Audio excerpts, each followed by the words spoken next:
Go, boy!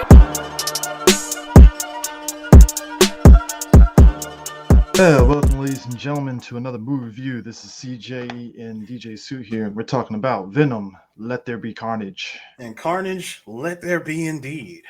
This movie snuck up on me because I didn't realize it was coming. I thought it was coming out Halloween, like the last Venom movie did. I didn't realize it was coming out in September. It kind of threw me off.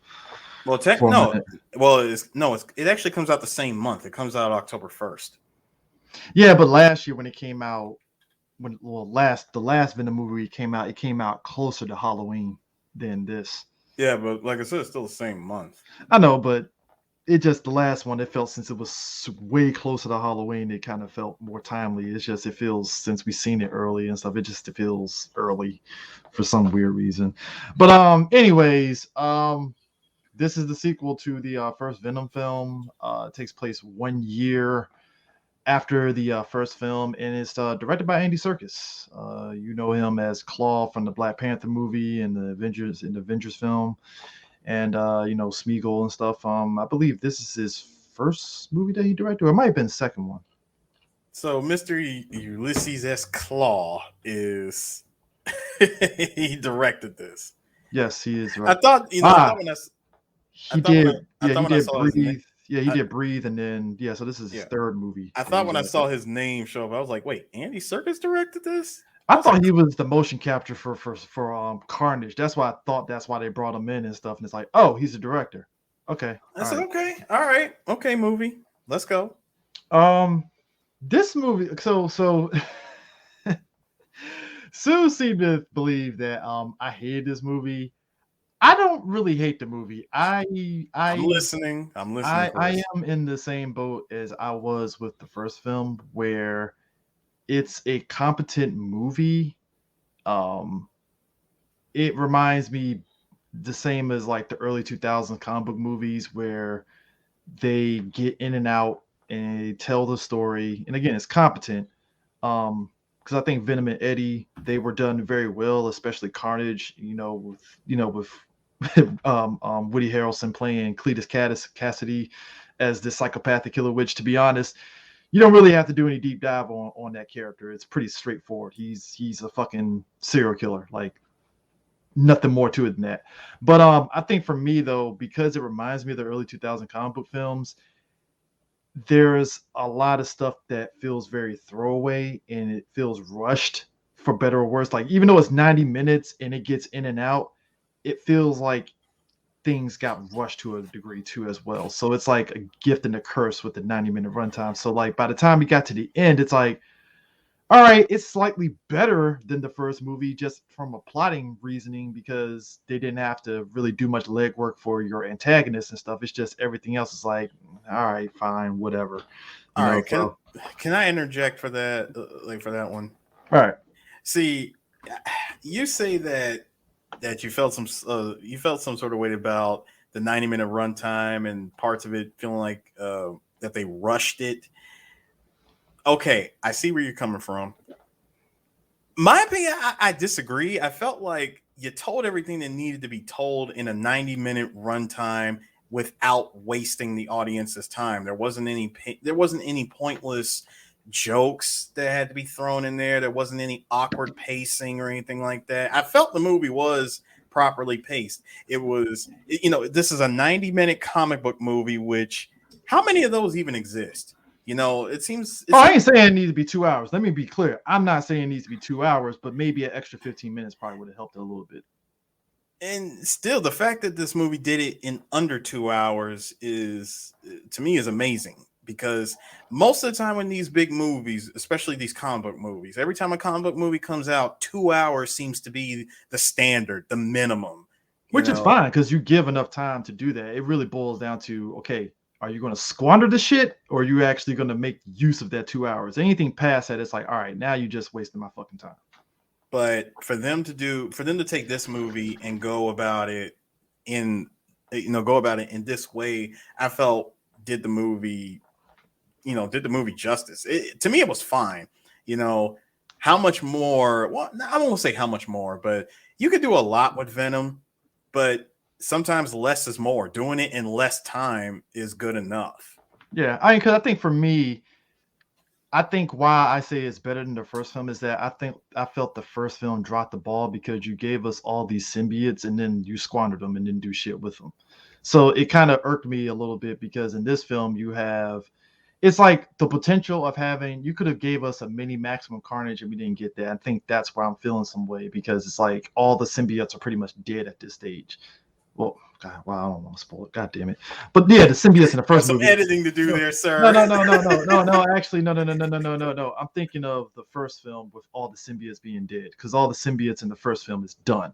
So now you're just left with Venom and Carnage in this one, and you're like, we could have got No, like Maximum Carnage. not Maximum Carnage. We should have got its sequel, Separation Anxiety. Yeah, we could have got separation anxiety. So it's like I felt this movie could have been that separation anxiety if they didn't kill off the freaking symbiotes in the first film. And I think that's where I felt some way about the first film because they just wasted all symbiotes for nothing. So in this one, it's like, all right, cool, we got Carnage. I'm fine with it. Like I said, that's why I said the best thing about this film was Venom and Eddie and the way they show the dynamics between the two. It was fine because you didn't really have to do any lead work. It's just I don't know. It's like I didn't hate it. It's just I was kind of like, it's competent. Which, to be honest with you, I think it works for what you need nowadays and stuff. As long as it's not on like the level of like fucking Catwoman or That's what Electro, I'm then you're saying. fine. That's what I'm saying. This movie could have been a whole lot worse, and you know it. Oh no! Look, trust me. I felt the first movie was just bad. I think this is a mild improvement over it and stuff. It's just I don't know. It's just I felt it could have been way better and stuff. Because even and that's me open mind with accepting the fact that it's Venom. There's no Spider-Man, whatever. So it's fine. It's just it could have been a little bit better, but that's just my grievance with it. But like I said, the other side to it is that it being 90 minutes, it does get straight to the point. And like I said, if you're a Carnage and Venom fan, you'll definitely like a lot of stuff. Because like I said, Woody Harrelson honestly to me steals the movie personally. Well, of course, I Easily. expected him to do so, and Not to the level that I thought it was. I thought, oh man, I think my expectation with him is like, is he gonna go like uber like serious serial killer, or is he actually gonna be kind of like semi wacky but not all the way wacky? And I'm glad they didn't go like crazy wacky with him. It's like, oh no, he's fucking creepy as a serial killer. I'm fine with this. So I think I'm more shocked that they didn't go wacky with it like I thought they was. So and I don't believe they needed to. They really didn't need to. Like with what they had going on and with the route that they were going, I felt everything they did was good enough because like for one thing, and let's just say there's something that happens in this movie that I half expected to only happen in DC movies, but to see it being done in a Marvel movie is hilarious. And all I gotta say is it reminded me of a certain point from Harley Quinn Birds of Prey. I won't spoil what it was. What I'm saying? I'm not gonna spoil what it is, but just that part alone reminded me of it. And I was like, oh damn, they did that.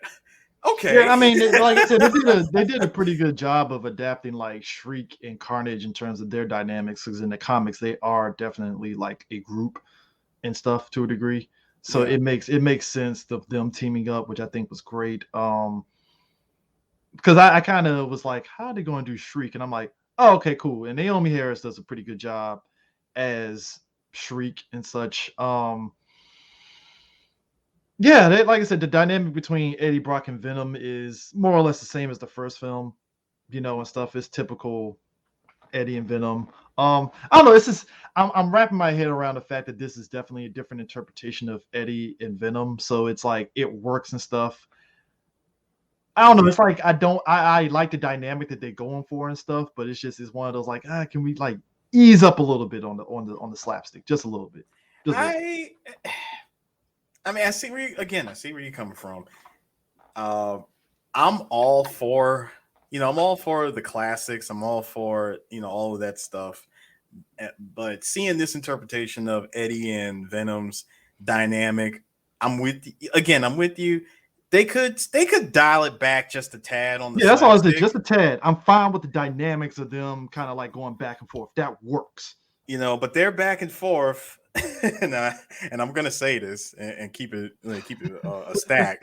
Their dynamic, honestly, was so much better than the entire improvisation of the 2016 Ghostbusters movie. I know it's a low hanging fruit that I'm attacking, but damn it, their back and forth is so much better. But that's the thing, though. I don't even think that was necessarily improv. I think it's a situation of, all right, if we're gonna have them doing these dynamics between these two talking and stuff, we got to keep it, because like I said, it's a 90-minute movie, so you don't have enough time to really waste. That's what I'm saying. That's what I'm saying. You say what needs to be said. Get to, if you're gonna do a joke, do your joke. Get your jokes off. Get it out the way. Not saying you got to rush the joke, but just throw out that one joke that nails it and keep it moving. I would say visually, it's a little bit better than the first film in terms of seeing the actual fight play out and stuff, particularly when, obviously we're going to see Venom and Carnage fight each other, but the fight between them is way better than the fight between Riot and Venom in the first film, because I couldn't fucking tell who was who. Yeah, in that was goddamn first film. I was like, what the fuck who's who? I can't tell. That was very shaky. It was almost as bad as freaking Killmonger and Black Panther. I mean that final fight was just, they could have touched up the CG a lot better. It was rough. it was rough, but at least you could see what was happening. Venom and Riot, I was like, okay, the color scheme is so fucked up, I can't tell who is who. Like, at least Killmonger and Black Panther's like, well, one's gold and one is purple. All right, fine, I can tell who's who. There was so much close-up shots of them. I'm like, who threw a punch? No, you can tell who. No, I would say the color scheme helped. It's just Venom and Riot. It's like their color scheme was too close, because I think Riot was like light blue and Venom was black. But or you know what? Here's a better one: the fist fight in Gemini Man. Yeah, I couldn't tell who was the real Will Smith and who was the fake. I can't tell. Or the third Will Smith that popped up. Spoilers for Gemini. But with this movie, it was great. I enjoyed it. The movie, Sony gave me what I wanted, which was a whole freaking Venom movie. You didn't waste my time. It was funny. Everybody was great, and I have no problem with this movie. Yeah. Like I said, at the end of the day, like I said, being said, do I recommend you go see this movie in theaters? Not so much. You can wait. You can definitely wait. Wait for HBO Max and go from there. Yeah, I mean, because like I said, I don't think it's on HBO Max. It's Sony, not on HBO Max. But I'm saying, when it comes to HBO Max, wait for it. Well, I thought, is Sony on HBO? Is Sony stuff on HBO Max? Yeah, the first Venom is on HBO Max. Oh, okay, yeah. I forgot. That's what I'm saying. Wait for HBO Max. I was thinking Amazon Prime, because some of this stuff pops up on there too. But yeah, it's weird, because I think right now we're in this era of like the superhero films, and people, like I said, it's like, hey, wait for it streaming. It ain't really necessarily the jump through hoops, I gotta go see it in theaters film. It's like, it's a quick to the point film. That's why I said, to the film's credit, it being competent, because it has that early 2000s comic book vibe. That's why it works, because it's able to tell its story. And sometimes I can understand how people can want to see these films and they don't want to see connections. They just want to watch the film, and that's fine. I think there's room for both, because even DC is kind of sort of doing it with their films, even though they're trying to loosely connect it. It's kind of strange. But yeah, it's like I said, movie's fine. It's all right. I don't hate it. I think I just kind of came out of it like, all right, it's a film. It's fine. It didn't insult me and stuff. Like I said, I liked it a little bit more than the first film. This is that first film just kind of rubbed me the wrong way of how much they wasted so much throwaway, villains in that film. And I'm like, ugh. So I think my expectations of what they did with Carnage is like, oh, okay, cool. That's Carnage. Thank you. I appreciate that. You didn't fuck it up. Yeah. I mean, again, I said it. I said it once and I'll say it again. Movie did a fine job. Didn't wait. It doesn't waste your time.